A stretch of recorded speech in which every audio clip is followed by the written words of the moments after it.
즐겁게 보낼 수 있길 바랍니다. 오늘 말씀의 제목은 주를 가까이 함이 내게 복이라 라는 제목입니다. 오늘 말씀에는 남유다 왕 여호람과 그의 아들 아하시아의 삶이 나오고 있습니다. 이들의 삶은 사실 그 전에 남유다의 여호사밧 왕 때부터 영향을 받게 됩니다. 왜냐하면 여호사밧 왕은 오늘 본문에 나오는 여호람 왕의 아버지이고 또 오늘 본문에 나오는 아하시아 왕의 할아버지입니다. 그러니까 오늘 본문에 유다의 여호람 왕과 아하시아 왕이 나오는데 이들의 아버지와 할아버지가 여호사밧 왕인데 그 영향을 받고 있다는 것이에요.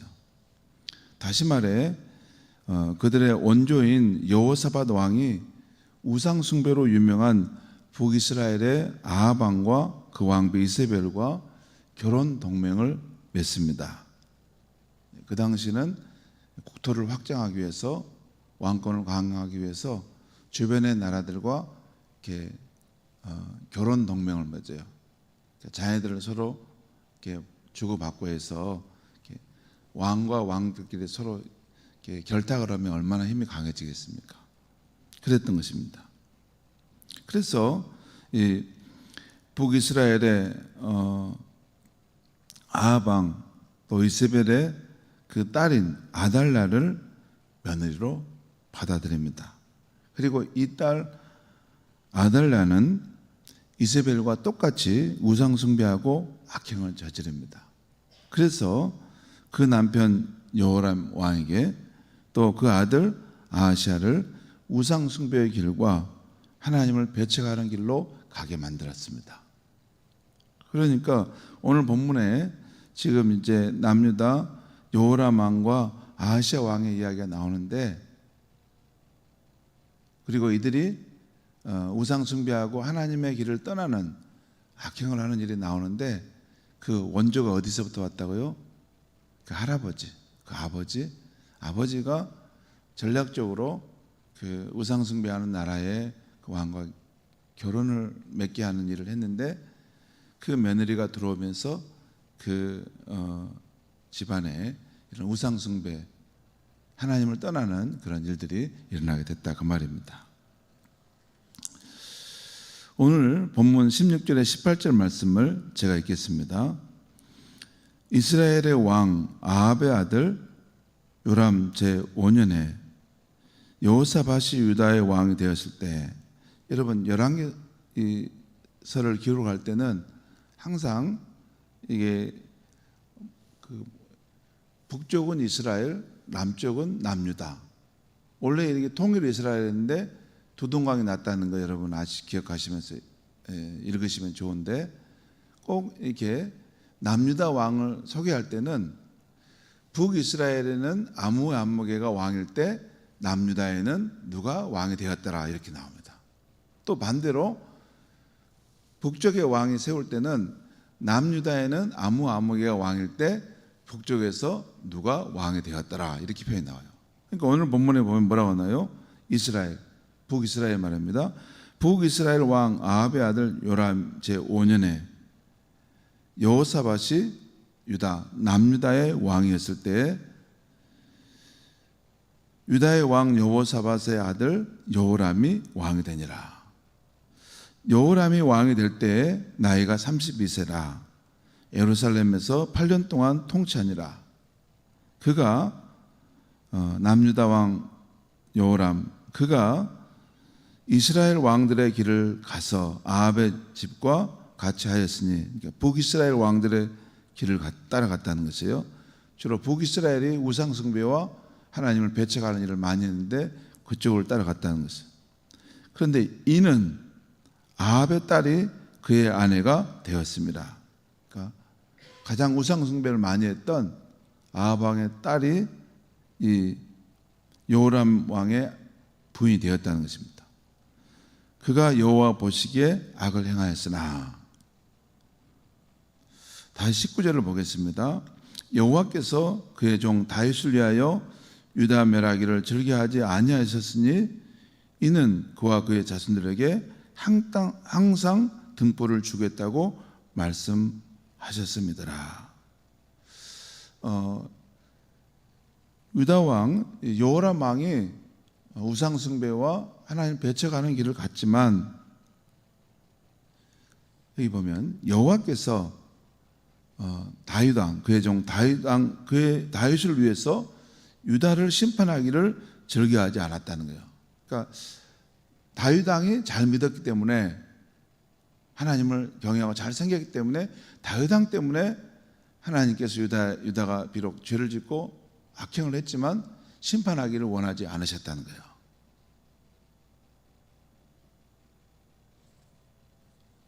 이는 그와 그의 자손에게 항상 등불을 주겠다고 말씀하셨습니다. 이들아, 이것은 등불을 준다는 말은 여호와의 성전에 있는 그 불이 꺼지지 않는, 등불이 꺼지지 않는 것을 말하는데, 항상 그 백성과 하나님이 함께 하신다는 것, 떠나지 않는다는 것이죠.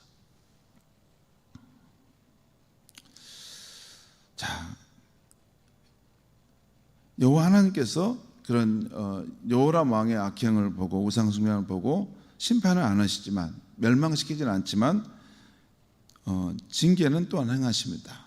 그래서 하나님께서 유다 왕 여호람의 악행을 징계하시기 위해서 그 당시 석국이었던 에돔과 림나가 배반하여 떠나게 만듭니다. 또 에돔을 치기 위해서 군사를 이끌고 갔지만 오히려 유다 나라가 패하고 도망하게 됩니다. 이 내용이 오늘 20절 이하에 나옵니다. 그리고 유다 왕 여호람이 죽게 되자 그의 아들 아하시아가 왕이 됩니다. 오늘 25절에서 27절 말씀을 또 제가 읽겠습니다.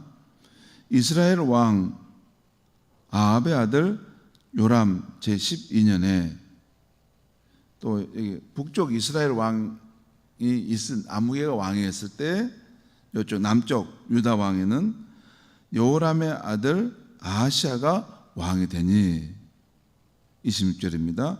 아하시아가 왕이 될 때에 나이가 22세라, 22살이라는 거죠. 예루살렘에서 1년을 통치하니라. 그의 어머니의 이름은 아달랴라. 아달랴. 자, 그 아버지 여호람의 아내가 누구였어요? 아달랴. 그 아달랴는 또 누구였어요? 북이스라엘에서 가장 우상 숭배를 많이 하고 하나님을 대적했던 아합 왕 이세벨의 딸이었어요.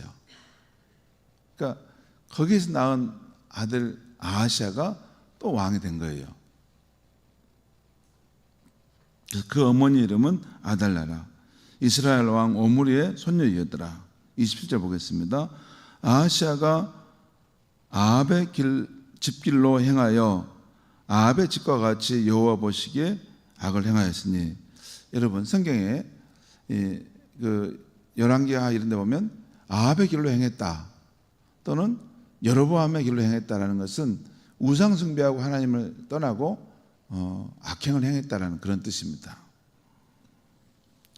자, 아하시아가 그러니까 아합의 집길로 행하여 아합의 집과 같이 여호와 보시기에 악을 행하였으니, 이는 그는 아합의 집에 사유가 되었습니다. 우상 숭배한 아합의 집에 사유가 됐다는 것이죠. 자, 다시 28절 29절 말씀을 제가 읽겠습니다.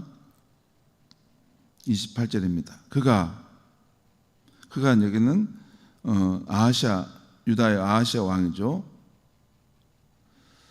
아하시아 왕, 그가 아합의 아들 요람과 함께 북이스라엘의 왕 요람과 함께 길르앗 나못으로 가서 아람 왕, 아람 나라가 있어요. 그 위에 아람 왕 하사엘과 더불어 싸우더니 아람 사람들이 요람에게 부상을 입힌지라. 요람 왕이 아람 왕 하사엘과 싸울 때 라마에서 아람 사람에게 당한 부상을 치료하려 하여 이스라엘로 돌아왔더라. 유다의 왕 요람의 아들 아하시아가 아합의 아들 요람을 보기 위하여 내려갔으니 이는 그에게 병이 생겼음이더라. 여러분 잠깐 보시죠. 북이스라엘과 남유다의 그 집안의 사이는, 왕 집안의 사이는 사돈 관계입니다. 사돈 관계가 됐어요. 그러니까 북이스라엘에 여기 보면 북이스라엘의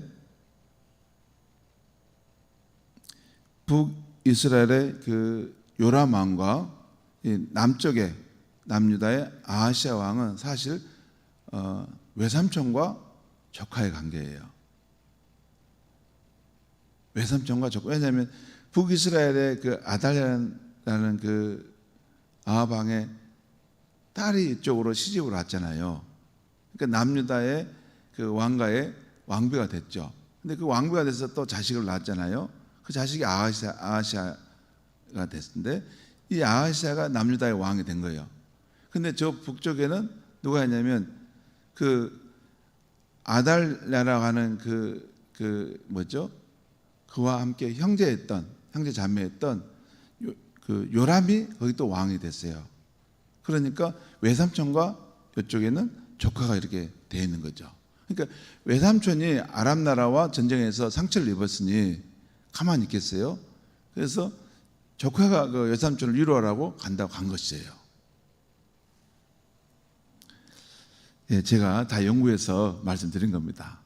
예, 그래서 그런 상황인데, 그런데 여기 보면 그 이후에 앞으로 뒤에 나온 열왕기하 9장 27절에 보면 이렇게 유다의 아하시아 왕이 이스라엘의 요람 왕을 가까이 하러 갔다가 하나님의 심판자로 세워진 에후에 의해서 함께 죽임을 당합니다.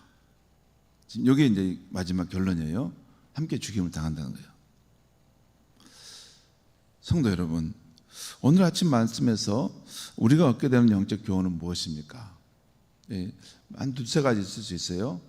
부모 세대가 잘해야 된다는 거예요.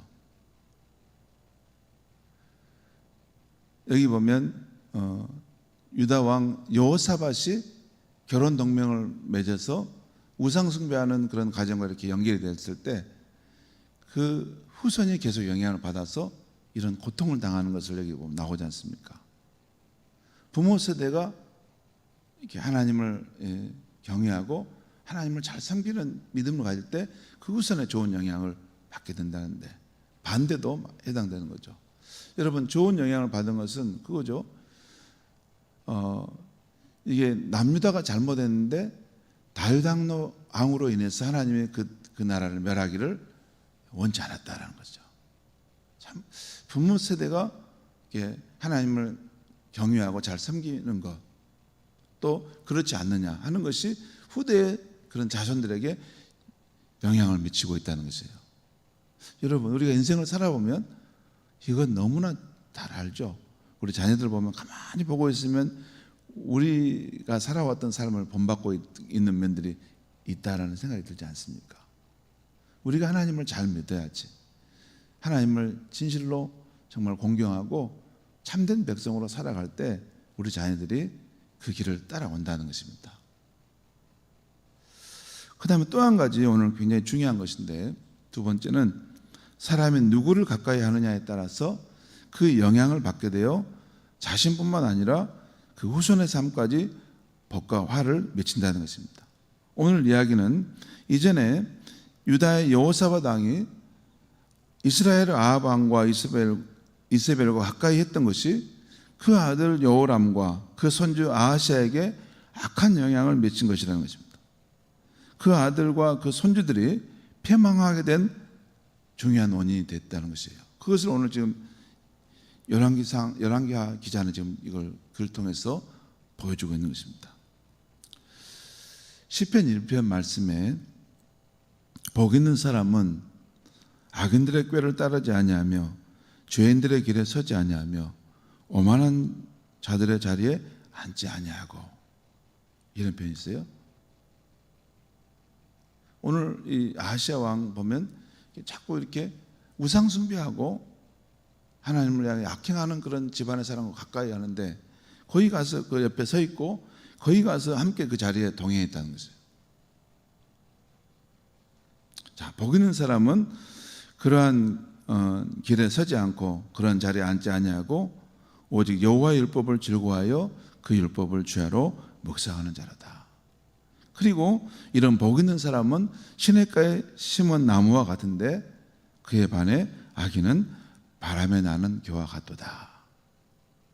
여러분, 시냇가에 심은 나무는 아주 견고하고 든든하죠. 어떤 시련의 바람이 불어와도 탁 맞서 설 수 있어요. 근데 악인은 뭐라고요? 바람에 나는 겨와 같다. 여러분, 겨가 얼마나 가벼운지 아시죠? 바람이 불면 막 이리저리 쓸려나니라 정신을 못 차립니다. 그냥 뿌리 내림이 없기 때문에. 복 있는 사람은 그런 길에 서지 않고 그런 자리에 앉지 아니하고 항상 여호와의 말씀을 즐거워하고 그 말씀 가운데 깊이 뿌리를 내리는 삶을 산다는 거죠. 또 시편 73편 26절 이하를 보면 이런 말씀 들어보십시오. 내 육체와 마음은 쇠약하나 하나님은 내 마음의 반석이시요 영원한 분기이시라. 여러분, 우리 육체와 마음이 약해져 갈 때 있지 않습니까? 그런데 하나님은 내 마음의 반석이시요 영원한 분기이시라.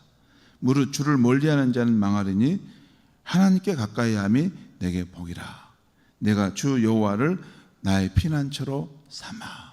이런 말씀이 나와요. 누가 나의 피난처라고요? 주 여호와. 성도 여러분, 명절 기간에 우리는 때로는 시댁 입장에서 또는 친정 입장에서 여러 만남을 갖습니다. 또 부모의 입장에서 또 자녀의 입장에서 여러 만남을 갖습니다. 또 이런저런 행사에 참여합니다. 일반적으로 명절은 즐겁고 좋겠지만 때로는 나와 뜻이 다름으로 인해서 어렵고 힘들 때도 있지요. 그렇지 않습니까? 이게 명절이 되면 마음에 드는 일도 있지만 마음에 안 드는 일도 있고, 또 어디 성공해서 온 그런 가족들이 와서 자랑하는 것도 있고, 또 실패해서 잘 안 돼서 그 명절에 만났는데 그래서 그 순간 그런 경우도 있고, 또 실패했던 그런 사람이 가정의 가장이면 명절 때 와서 밝은 표정을 하지 않습니다. 그래서 맏형의 역할을 이렇게 참 잘하면 좋은데 꼭 이제 잘 안 되면 인간이 어렵죠. 그러면 집안에 함께 다 모였을 때 꼭 보면 이상한 말을 해서 온 가족이 마음이 상하기도 합니다.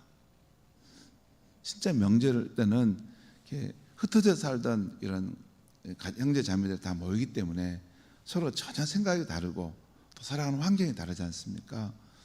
그러다 보면 이제 서로 뜻이 안 맞을 때가 있어요. 그래서 명절은 어떤 면에서는 참 즐겁고 기쁜 날이지만 또 어떤 면에서는 또 힘들 수도 있습니다. 며느리가 시댁을 찾아가는 입장은 참 힘들죠. 그렇죠. 힘들죠. 그것이 이제 명절을 맞는 과정 속에 일어나는 일인데, 여러분, 그러나 우리 믿음의 사람들은 우리 마음의 반석이요 영원한 분기시신 하나님을 가까이 하고 있으면 순간순간 지혜를 얻게 되고 힘을 얻게 될 줄 믿습니다.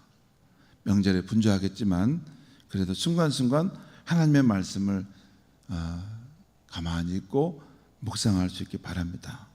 또 하나님께 어려울 때마다 기도하시기 바랍니다. 그 어려울 때 막 기도하는 것을 화살 기도라고 그래요. 화살 기도. 막 길게 기도하지 않고 딱 하나님, 내가 이런 어려운 상황인데 하나님 내게 힘을 주세요. 하나님 내게 지혜를 주세요. 이게 화살 기도입니다. 그렇게 하면 우리가 힘과 지혜를 얻을 수 있을 줄 믿습니다. 또 예배당도 명절 기간에 늘 열려 있으니 답답할 때는 이 성전에 나와 기도하셔서 주님이 주시는 위로와 용기를 얻으시기 바랍니다. 기도하겠습니다. 하나님 아버지, 참 명절을 맞을 때 너무나 즐겁고 또 행복한 일도 많지만 또 때로는 참 긴장이 됩니다. 그동안 함께하지 못했던 우리 자녀들, 또 시댁 식구들, 또 친정 가족들 함께 만나다 보면 서로 의견이 다르고 또 잘된 사람도 있고 또 잘 안 된 사람도 있어서 서로 대화하는 중에 마음이 상하고 의가 상할 수도 있습니다. 하나님 아버지, 그런 일이 올 때에도 흔들리지 않도록 늘 우리 마음의 반석이시요 영원한 분이신 하나님을 가까이 하고 하나님을 모시고 살아가는 우리가 되게 하여 주시옵소서. 특별히 그런 순간순간마다 어떤 일이 있을 수 있음을 생각하고 하나님의 말씀을 늘 가까이 하고 마음속에 신비에 새기고 살게 해주시고, 또 어려운 순간이 있을 때 화살 기도를 통해서 하나님, 이 순간에 어떻게 해야 합니까? 내게 힘을 주시고 지혜를 주셔서 또 나를 위로해 주셔서 그런 지혜로운 믿음의 사람들로 하나님 우리의 어떤 삶의 환경에서도 승리할 수 있는 성도님들이 되게 하여 주시옵소서. 예수님의 이름으로 기도합니다.